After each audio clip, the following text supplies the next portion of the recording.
রান্না করা অনেকের কাছে পরিবারকে ভালোবাসা ও যত্ন নেওয়ার একটি উপায়, যা সাধারণত উপকরণ থেকে অসাধারণ খাবার তৈরি করে। এটি ধৈর্য, মনোযোগ এবং শেখার আগ্রহের একটি কাজ, যা রান্নাকে একটি শিল্পে পরিণত করে। আসসালামু আলাইকুম।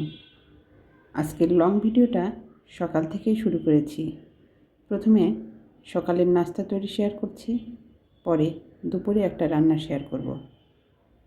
প্রথমেই পরোটা আর ডিম পোচ করে নেব, তারপর নুডলস রান্না করব।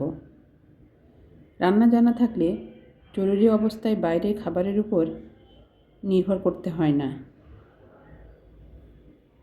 যা জীবনের স্বাচ্ছন্দ্য আনে এবং আর্থিক স্বাধীনতার একটি অংশ হতে পারে।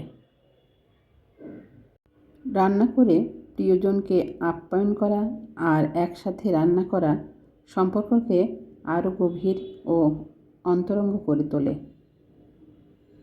অতীতে রান্নাকে শুধু নারীদের কাজ হিসেবে দেখা হলেও বর্তমানে পুরুষ নারী উভয়েরই রান্না জানা উচিত বলে মনে করা হয়।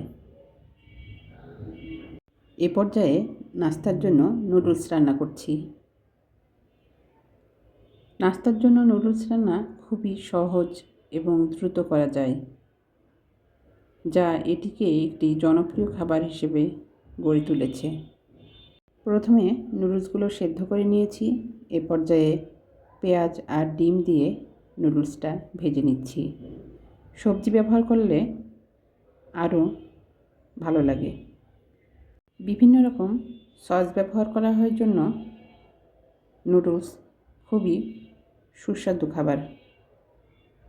এ পর্যায়ে দুপুরের একটা রান্না শেয়ার করছি।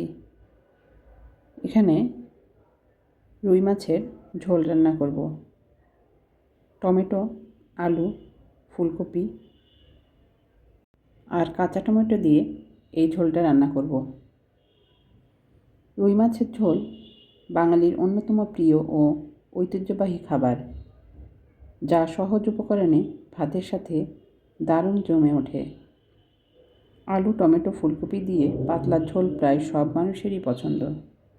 বাইরের প্রকৃতিটা দারুণ ছিল, তাই আপনাদের সাথে শেয়ার করলাম।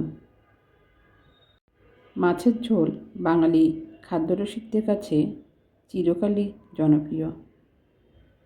এ পর্যায়ে কাঁচা টমেটো দিয়ে দিয়েছি। তো এই তো আমার রুই মাছের ফাইনাল লুক। আমার আজকের ভিডিওটা কেমন লাগলো অবশ্যই কমেন্টস করে জানাবেন। ভালো থাকবেন।